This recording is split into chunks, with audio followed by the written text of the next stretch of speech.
어느 교회 목사님이 결혼을 하는 자매에게 축하 전보를 보낼 일이 있었습니다. 전보 보낼 때 내용을 길게 쓸 수가 없어서 요한 1서 요1 4장 18절 말씀으로 축하의 말을 대신한다는 내용으로 짧게 전보를 보냈습니다. 요한 1서 4장 18절 말씀을 보면 사랑 안에 두려움이 없고 온전한 사랑이 두려움을 내쫓나니 라고 되어 있습니다. 결혼한 부부에게 적절한 말씀 아니겠습니까? 며칠 후 성도 내외가 목사님을 찾아왔습니다. 목사님이 결혼식은 잘 치루었습니까? 제가 바빠서 갈 수가 없어서 대신 전보를 보냈는데 잘 받으셨는지요? 라고 묻자 부부는 대뜸 목사님에게 화를 내면서 이렇게 말했습니다. 목사님의 그 전보 때문에 하마터면 결혼식이고 뭐고 다 망쳐버릴 뻔 했어요. 그리고 부부는 어리둥절해하고 있는 목사님에게 전보를 내보였습니다. 그 내용은 요한 1서 4장 18절이 아니라 요 4장 18절, 요한복음 4장 18절이었던 것입니다. 요한복음 4장 18절의 말씀이 어떤 내용인가 보니까 바로 이 말씀입니다. 너에게 남편이 5이 있었고 지금 있는 남편도 내 남편이 아니니 내 말이 참되도다. 결국 이 요 1에서 일자, 이 한 글자가 빠뜨리는 바람에 전보의 내용이 완전히 뒤바뀌어 버린 것 아니겠습니까? 아주 우스운 유머입니다. 그런데 실제로 우리가 살아가는 삶 속에서, 그리고 또 우리가 하고 있는 신앙생활 속에서 빠뜨리지 말아야 할 것을 빠뜨려서 문제가 되는 경우가 있습니다. 마태복음 25장에 기록된 10처녀의 비유가 바로 그와 같은 것 아닌가 생각해 볼 수 있습니다. 당시 결혼을 앞둔 신부들은 등불을 켜고 신랑이 오는 것을 기다려야만 했습니다. 그러면 신랑이 도착했을 때 함께 기쁨의 잔치자리에 들어가게 되는 것이죠. 10명의 신부 중에 5명의 슬기로운 신부들은 기름을 충분히 준비했습니다. 그러나 다른 5명의 신부들은 어떻습니까? 기름이 없었습니다. 기름을 충분히 준비하지 못했습니다. 등불이 꺼질 위험에 처하자 그들은 기름을 사러 시장에 나갔고 그 사이에 신랑이 도착하는 바람에 그들은 기쁨의 잔치자리에 들어가지 못하게 된 것입니다. 반드시 필요했던 기름을 빠뜨려서 낭패를 겪은 일이죠. 교회에서는 어떻습니까? 교회에서 주의 일을 감당하면서 그리고 하나님을 위한 사역들을 감당하면서 반드시 있어야 하는 요소들이 존재합니다. 그러나 그러한 요소들이 빠져 있어 서로에게 상처를 주기도 하고 혹은 또 열심히 땀 흘렸지만 열매 맺지 못하는 아쉬움을 느끼는 일이 우리 가운데 발생하곤 합니다. 오늘 우리가 말씀을 통하여서 주님의 일, 주의 사역들을 감당하는 사람에게 필요한 것이 무엇인가를 살펴보게 될 때예요. 우리 사랑하는 모든 성도님들 가운데에서도 이런 요소들이 발견되어지는 그런 역사가 일어나기를 주님의 이름으로 축복합니다. 오늘 본문을 보면 바울은 자신을 대신하여서 디모데를 빌립보 교회에 파송하려는 의도를 밝히고 있습니다. 본문 19절 말씀을 보면 이렇게 말을 합니다. 내가 디모데를 속히 너희에게 보내기를 주 안에서 바람은 너희 사정을 알므로 안위를 받으려 함이니 라고 말씀하고 있습니다. 또한 24절에도 비슷한 표현이 있습니다. 23절 말씀을 보시면 그러므로 내가 내 일이 어떻게 될지를 보아서 곧 이 사람 디모데를 보내기를 바라고 라고 말씀하고 있지요. 우리가 잘 알고 있는 것처럼 빌립보서를 기록할 시기에 바울은 감옥에 갇혀 있었습니다. 그는 빌립보 교회 성도들이 어떻게 살고 있는지 매우 궁금했고 또 그들 가운데 여러 문제들이 있는데 그 문제들을 직접 해결해 주고 싶은 마음이 굴뚝 같았지만 그는 감옥에 매여 있었기 때문에 빌립보 교회 성도들에게 찾아갈 수가 없었습니다. 그래서 바울은 자신의 동역자인 디모데를 빌립보 교회에 보내기를 바라고 있는 것이죠. 우리는 이 시점에서 한 가지 궁금증이 생길 수가 있습니다. 바울 주변에 많은 사람들이 있었고 그와 함께한 동역자들도 적지 않았음에도 불구하고 그 중에서 디모데를 선택해서 보내는 이유, 그 이유가 우리는 궁금할 수 있는 상황이죠. 바울은 이 궁금증을 예상이라도 했다는 듯이 빌립보 교회에 편지하면서 디모데를 보내는 이유를 첨언합니다. 내가 디모데 보내기를 소원한다 라고 말했던 19절 말씀과 23절 말씀 사이에 디모데를 보내는 이유를 넣어서 설명하고 있죠. 한글 성경에는 잘 나타나 있지 않지만 원어 성경을 보면 왜냐하면 이라는 이 접속사를 2번 사용하여서 디모데를 파송하는 이유를 설명하고 있습니다. 과연 디모데는 어떤 사람이었기에, 또 디모데 가운데는 무엇이 있었기에 사도 바울은 이렇게 디모데를 칭찬하고 추천하고 있는 것일까요? 오늘 우리가 함께 그 말씀을 나눠보려고 하는데, 말씀을 함께 나누고 또 주의 성령의 역사로 말미암아 디모데와 같은 그런 성도들이 되시기를 주님의 이름으로 축복합니다. 사도 바울이 디모데를 파송하는 첫 번째 이유는 무엇이냐면, 디모데에게는 교회를 향한 진심 어린 사랑이 있었기 때문입니다. 바울이 디모데를 보내는 첫 번째 이유는 디모데에게는 성도들을 진실하게 생각하는 마음, 성도들을 향한 진심이 디모데에게는 있었기 때문이지요. 바울은 디모데를 추천하면서 20절 말씀에 이렇게 말을 합니다. 20절 말씀을 보면 이는 뜻을 같이 하여 너희 사정을 진실히 생각할 자가 이밖에 없기 때문이라고 사도 바울은 이야기하죠. 사도 바울과 같은 뜻을 가지고 있었다는 것입니다. 사도 바울과 같은 뜻이 무엇입니까? 그것은 바로 빌립보 교회 성도들, 교회 안에 있는 그 성도들을 진실하게 생각하는 마음, 그 진심이 디모데에겐 있었다는 것이죠.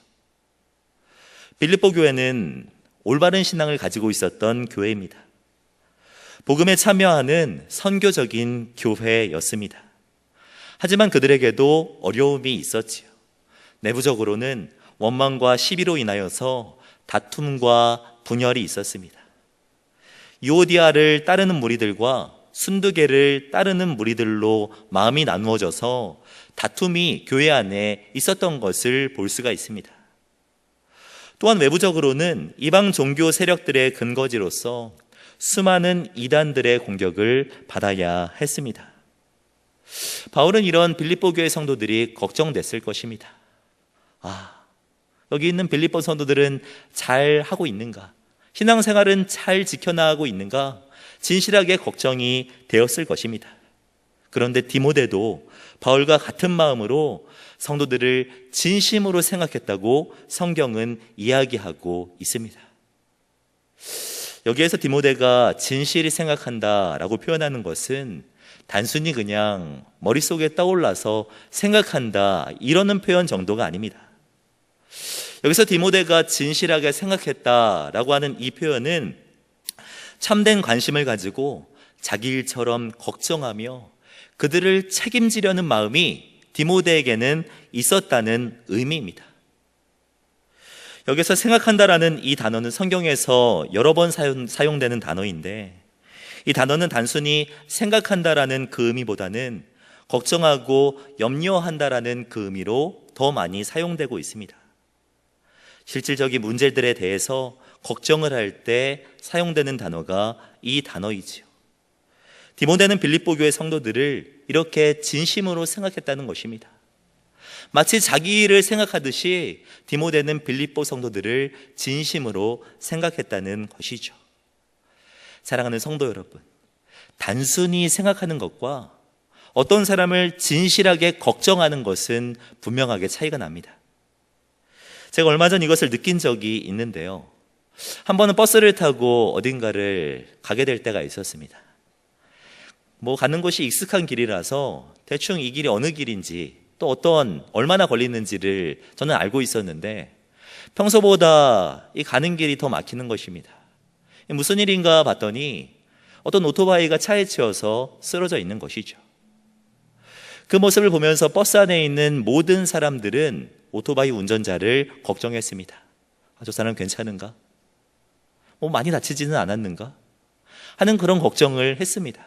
그런데 버스 안에 있는 누구도 버스에서 내리지 않고 모두 다 그냥 지나쳐 버렸습니다. 근데 그 찰나에 어떤 운전자가 자신의 차를 옆에다 대놓고는요, 차에서 내려서는 그 사고를 당한 사람을 걱정하는 것입니다. 단순한 걱정이 아니라 그 사람이 괜찮은지 살펴보고 119에 신고도 했습니다. 그리고 119 사람들이 도착할 때까지 그 모든 교통 정리들까지 이 모든 일들을 감당했지요. 사고를 목격한 모든 사람들은요, 다 걱정을 했습니다. 버스를 타고 있었던 단순히 보고 지나친 사람들도 걱정했고, 자신의 차를 세우고 내려서 그 사람을 책임지고 돌봐줬던 그 사람도 걱정을 했습니다. 이 두 부류의 사람 중에 누가 진심으로 걱정한 사람일까요?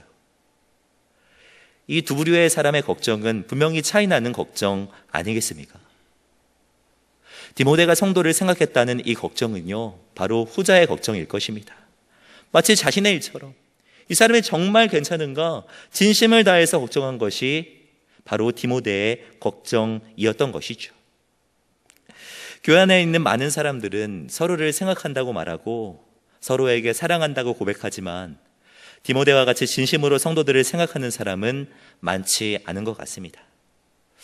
바울의 삶을 보아도 그렇습니다. 바울 주변에 얼마나 많은 동역자들이 있었습니까? 바울의 편지를 보면 상당히 많은 부분을 동역자들을 위한 감사의 메시지를 전하는데 할애합니다. 특별히 로마서 같은 경우를 보면 마지막 장인 16장 한 장을 다 할애해서 자기 주변에 있었던 그런 많은 동역자들을 위해서 메시지를 전하는 것을 볼 수가 있습니다. 그러나 안타까운 것은 그렇게 많은 동역자들이 있었음에도 불구하고 사도 바울은 오늘 본문에서 이렇게 말하고 있다는 것입니다. 너희 사정을 진실하게 생각할 자가 디모데밖에 없었다고요. 많은 사람이 있었지만 디모데 말고는 이 교회를 진실하게 생각하는 사람이 없었다고 말하는 것 아닙니까? 우리는 어떻습니까? 말로만 그리고 입술로만 서로를 사랑하고 있지는 않습니까? 성경이 말하는 사랑은 단순한 사랑이 아닙니다. 성경은 우리로 하여금 진심 어린 사랑이 있어야 한다고 분명하게 말씀하고 있습니다. 요한 1서 말씀을 보면 이렇게 말합니다. 자녀들아, 우리가 말과 혀로만 사랑하지 말고 오직 행함과 진실함으로 하자. 그리고 이어서 19절 말씀에 이렇게 말을 하지요. 이로써 우리가 진리에 속한 줄을 알게 된다라고 말입니다.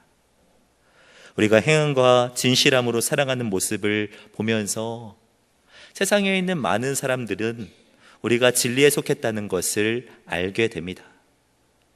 바꿔 말하면 진리에 속한 참된 성도들이라면 반드시 행함과 진실함으로 서로를 사랑하는 모습이 나타나야 한다고 이야기하고 있는 것이죠. 사랑하는 성도 여러분, 우리들은 어떻습니까? 우리에게 맡겨주신 영혼들을 진심으로 사랑하고 계십니까? 우리가 사역을 감당하면서 계속해서 고민해야 하는 것이 이것입니다. 나는 과연 맡겨주신 영혼들을 진심으로 사랑하고 있는가? 나는 과연 그 영혼을 진심으로 책임지고 있는가? 이것은 날마다 돌아보아야 하는 것이죠. 유명한 신학자 본 회퍼는 영혼을 진심으로 사랑하는 사람이었습니다. 제2차 세계대전이 한창이던 이 1939년에 독일의 젊은 신학자인 디트리 본 회퍼는 미국 대학의 초청으로 미국을 방문하게 됩니다. 그때 많은 지인들은 전장 끝날 때까지 안전하게 미국에 머물라고 그렇게 권유를 했습니다. 그러나 보네퍼는 히틀러의 협박과 회유 앞에서 처절하게 싸우고 있는 독일 고백교회 성도들을 내버려 둘 수 없었습니다. 그래서 보네퍼는 다시 독일로 돌아가기로 결정했습니다. 그때 많은 사람들이 돌아가면 어떤 일 당할지 모르니 가지 말라고 강하게 말렸지만 그는 끝내 끔찍한 협박에 빠져 있는 고백교회의 성도들을 생각하며 독일로 돌아가는 길을 선택하게 되지요. 그러면서 그는 친구인 이 나인홀드 니버에게 이렇게 편지글을 남깁니다. 만일 지금 내 동포와 함께 실현을 당하지 않는다면 나는 전쟁이 끝난 뒤 독일에서 그리스도교인의 삶을 재건하는 일에 참여할 권리가 없게 될 것입니다 라고 말입니다. 본회퍼는 미국 지인들의 간절한 염원을 뒤로한 채 독일로 돌아갔습니다. 그리고 독일의 그리스도인들과 함께 히틀러의 독재 정권에 맞서다가 교수형을 당하고 말지요. 자신이 말했던 것과 같이 성도를 사랑하고 예수 그리스도를 따르는 제자도의 삶을 살아갔습니다. 그 삶을 위해서 대가를 지불했던 것이죠. 이러한 그의 진심과 헌신이 있었기 때문에 약 70여 년이 지난 지금도 그의 아름다운 영향력이 우리 가운데 미치고 있지 않겠습니까? 사랑하는 성도 여러분, 우리들은 어떻습니까? 오늘 성경의 말씀과 같이 바울과 같이 디모데와 같이 그리고 본헤퍼와 같이 진실함으로 영혼들을 사랑하시는 저와 성도님들이 되시기를 주님의 이름으로 축복합니다. 정말 말과 혀로만 사랑한다고 말하는 것이 아니라 행함과 진실함으로 옆에 있는 친구들을, 내 주변에 있는 많은 동료들을, 많은 성도들을, 가족들을 사랑하시는 저와 성도님들이 되시기를 주님의 이름으로 축복합니다. 또한 바울이 디모데를 파송하는 두 번째 이유는 무엇입니까? 첫 번째 이유가 사랑이 있었다였다면 두 번째 이유는 디모데에게는 복음을 위한 헌신이 있었기 때문입니다. 본문의 21절과 22절 말씀을 보면은 디모데를 파송하는 두 번째 이유에 대해서 이렇게 말을 합니다. 그들이 다 자기 일을 구하고 그리스도 예수의 일을 구하지 아니하되 디모데의 연단을 너희가 하나니 자식이 아버지에게 함과 같이 나와 함께 복음을 위하여 수고하였느니라 라고 말씀하고 있죠. 바울이 디모데를 보내는 두 번째 이유가 무엇입니까? 디모데는 자신의 일보다 그리스도의 일을 구하는 사람이었기 때문입니다. 21절 말씀에서 그들이 다 자기 일을 구하고 그리스도 예수의 일을 구하지 않았다라고 말하고 있지만 사실 원문을 보면 그들이라고 표현하고 있지 않고 모든 사람이라고 표현하고 있습니다. 즉 모든 사람들이 자기의 일을 구하고 그리스도 예수의 일을 구하지 않았다고 이야기하고 있는 것입니다. 매우 안타까운 일 아닙니까? 바울 주변에 참 많은 사람들이 있었는데 그 많은 사람들이 먼저 구한 것이 그리스도의 일이 아니라 자신의 일이었다는 것입니다. 그들은 그리스도를 위해 희생하는 것보다 자신의 생명을 더 소중하게 생각하였고 그리스도를 먼저 생각하는 삶이 아니라 자신의 삶과 유익이 먼저인 삶을 살아가고 있었다는 것입니다. 그런데 한 사람, 디모데만은 달랐다고 바울은 설명합니다. 22절 말씀을 보면 디모데를 가리켜서 연단을 받는 자, 또 복음을 위하여 바울과 함께 수고한 자라고 설명하고 있지요. 디모데는 바울과 함께 복음을 위해서 수고하였던 사람이었습니다. 1차 전도여행 때 비시디아 지방에서 바울을 통해 복음을 받아들인 이후 복음을 위해서 헌신하고 또 복음을 위해서 수고했던 사람이 디모데이지요. 디모데가 이와 같이 복음을 위해 헌신할 수 있었던 것은 바울과 함께 동역하면서 복음의 능력을 경험했기 때문입니다. 그리스도의 복음만이 사람을 변화시키고 영혼을 다시금 일어나게 하는 것을 분명하게 경험했기 때문입니다. 한 개인도, 한 가정도, 지역과 교회도 복음이 들어갈 때에 변화되는 것을 경험했기 때문에 복음을 위한 수고를 아끼지 않게 된 것이지요. 복음을 진정으로 경험한 사람들은요, 정말로 복음을 경험한 사람들은 복음으로 말미암아 삶을 살아가게 됩니다. 바울의 삶을 보면 우리는 알 수 있습니다. 우리가 알고 있듯이 바울은 복음을 받아들인 이후에 모든 것을 버리고 복음을 위한 삶을 살았습니다. 오늘 본문의 다음 장인 빌립보서 3장 말씀을 보면 바울은 이렇게 고백합니다. 또한 모든 것을 해로 여김은 내 주 그리스도 예수를 아는 지식이 가장 고상하기 때문이라. 내가 그를 위하여, 예수 그리스도를 위하여 모든 것을 잃어버리고 배설물로 여김은 그리스도를 얻기 위함이라고 분명하게 설명하고 있죠. 예수 그리스도를 만나기 전 바울은 자신의 욕심을 위해서 살았습니다. 자신의 명예를 위해서 살았고 자신의 유익을 위하여 살아갔던 사람이 사도 바울입니다. 그런데 예수 그리스도라는 가장 귀한 가치를 만나고 나서 이 모든 것들을 다 배설물로 여기게 된 것이지요. 바울만 그런 것이 아닙니다. 디모데도 동일합니다. 디모데를 보면 복음을 위하여서 수고하였다고 설명하고 있지만 사실 여기서 수고하였다는 이 표현은 종과 같이 섬겼다는 것입니다. 종의 특징이 무엇입니까? 자신의 주관이 없습니다.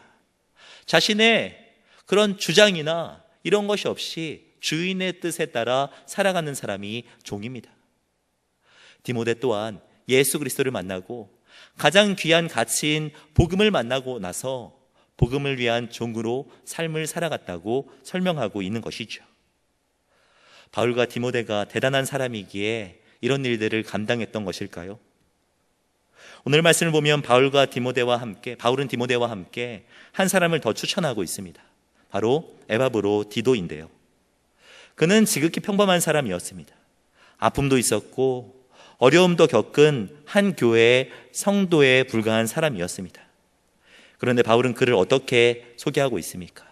본문 30절 말씀을 함께 읽겠습니다. 시작. 그리스도의 일을 위하여 죽기에 이르러도 자기 목숨을 돌보지 아니한 것은 나를 섬기는 너희의 일에 부족함을 채우려 함이라. 한 교회의 성도였던 에바브로 디도 또한 그리스도의 일을 위하여 목숨까지 아끼지 않았다고 설명하고 있지요. 바울, 디모데, 그리고 에바브로 디도의 공통점이 무엇입니까? 그들은 복음의 가치를 알았다는 것입니다. 이 세상 무엇과도 바꿀 수 없는 가장 귀한 가치인 예수 그리스도를 만났다는 공통점이 있지요. 가장 귀한 가치를 발견한 사람은요, 자신의 생명까지도 아까워하지 않고 그 가치를 위해서 바치게 됩니다. 제가 몇 년 전에 영어의 정석이라고 불리는 성문 영어의 저자인 이 송성문 씨가 세상을 떠나면서 그의 삶을 뉴스를 통해 소개하는 것을 본 적이 있습니다. 그가 쓴 교재인 성문 영어는 영어의 바이블이라고 불릴 정도로 그 영향력은 대단했으며 40년 넘게 꾸준하게 팔려온 베스트셀러였습니다. 여기 계신 성도님들도 이 책을 보신 적이 있으시죠? 그렇지 않습니까? 40년 넘게 베스트셀러로 팔렸던 이 영어의 바이블이라고 불리는 이 책인데요. 송성문 씨는 이 중고등학교 시절에 영어의 소중함을 깨달았다고 합니다. 그는 그 이후로 영어에 몸담았으며 영어를 위해서 살아왔다고 하죠. 영어 교사도 하였고 통역도 하였습니다.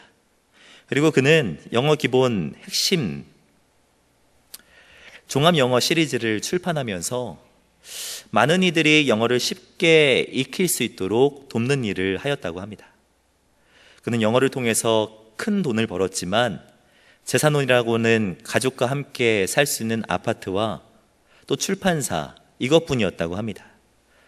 대신 벌어들인 모든 돈들을 국보, 특히 영어와 관련된 고서들을 수집하는 데 썼으며 수집한 국보급 문화재는 고스란히 나라에 다 바쳤다고 하지요.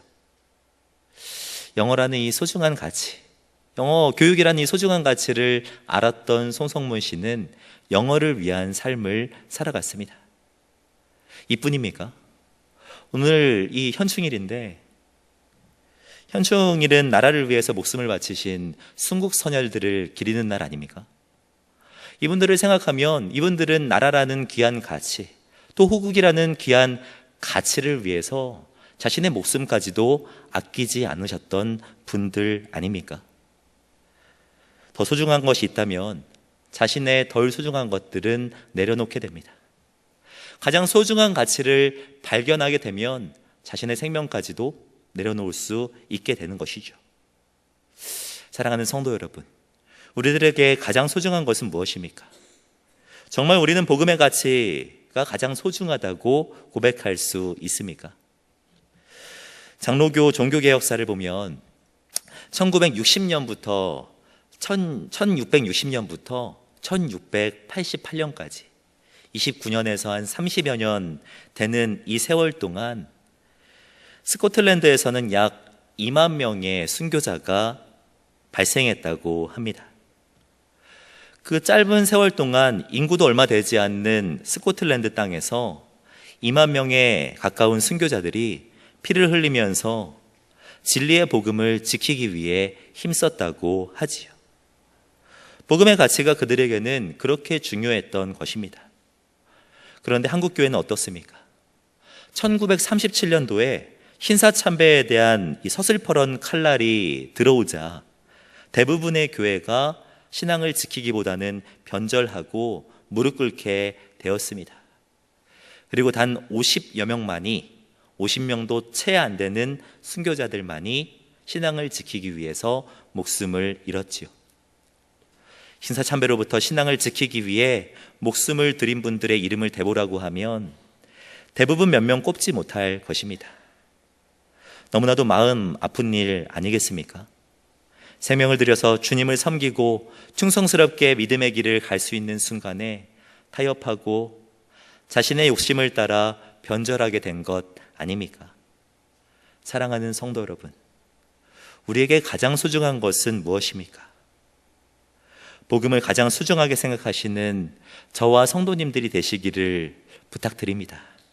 가장 귀한 가치인 예수 그리스도를 위해서 나 자신을 내려놓고 나의 욕심도 내려놓고 나의 유익도 내려놓는 그런 헌신과 결단이 있는 저와 성도님들이 되었으면 좋겠습니다.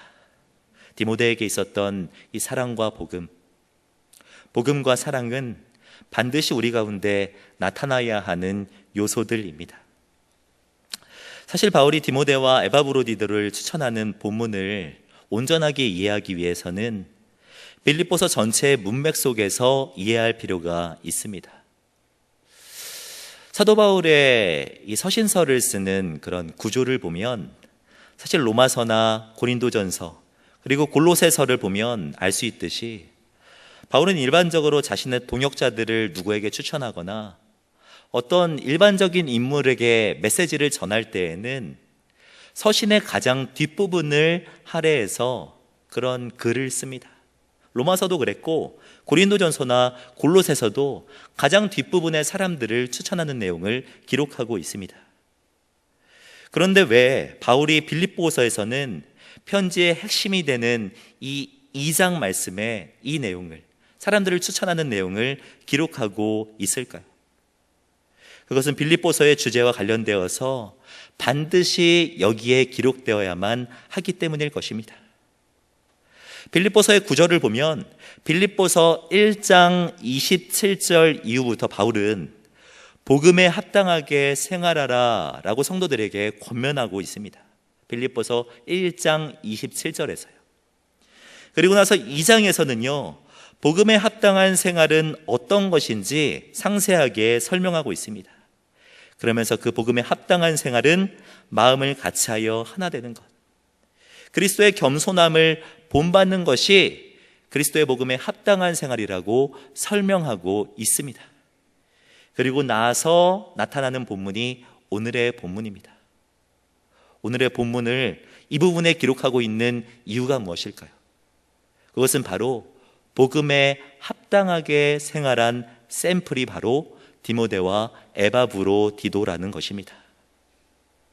그리스도와 같이 겸손했고 복음을 위해서 합당하게 생활했던 그 사람들이 바로 디모데였다고 이야기하고 있는 것이죠. 바꾸어 말하면 무엇입니까?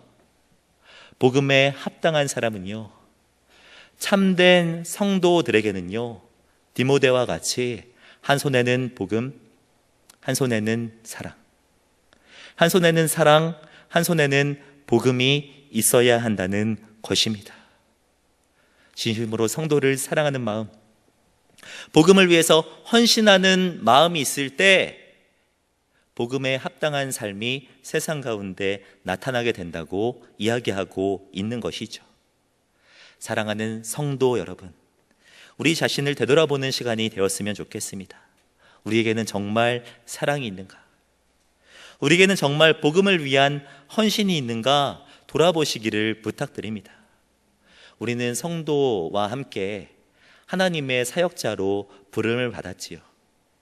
혹자는 섬김이로, 혹자는 교사로, 그리고 각 위원회와 부서마다 사역들이 우리에게 주어졌습니다. 교회 밖으로 나가면 어떻습니까? 가정에서는 자녀와 아내, 남편, 그리고 가족들을 복음화해야 하는 사명이 우리들에게 있습니다. 학교와 일터에 나아가면 선지자의 역할들을 감당해야 하는 것이 바로 우리들입니다. 또한 이제 6월과 7월과 8월이 되면 많은 여름 사역들이 우리에게 주어지지요. 다음 세대들에게는 여름 성경학교와 수련회가 있고 우리 모든 성도들에게는 블레싱 코리아가 있습니다. 이러한 사역들을 앞두고 한번 돌아보았으면 좋겠습니다. 나에게는 사랑과 복음이 있는가? 나에게는 복음과 사랑이 있는가를 말입니다.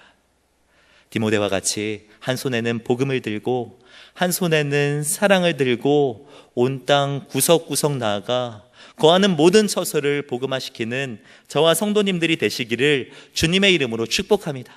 정말 이 한 손에는 복음을 들고요, 한 손에는 사랑을 들고 주의 사역들을 감당함으로 말미암아 하나님께서 허락하시는 수많은 영적인 열매들을 거두시는 저와 성도님들이 되시기를 주님의 이름으로 축복합니다.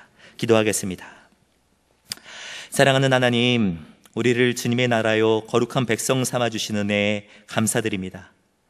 주님의 일꾼 되어 민족과 열방을 책임지는 우리들이 되게 하여 주시옵소서. 디모데와 같이 한 손에는 사랑을 들고 한 손에는 복음을 들고 주님 맡겨주신 영혼들을 위해 나아가는 우리들이 될 수 있도록 인도하여 주시옵소서. 복음과 사랑으로 영혼을 변화시키는 복음에 합당한 사람들이 되게 하여 주시옵소서. 그러므로 주님께서 허락하시는 수많은 영적인 열매들을 거두는 그런 복된 삶이 되게 하여 주시옵소서. 그렇게 인도하실 주님을 기대하오며 살아가신 주 예수 그리스도의 이름으로 기도드립니다. 아멘.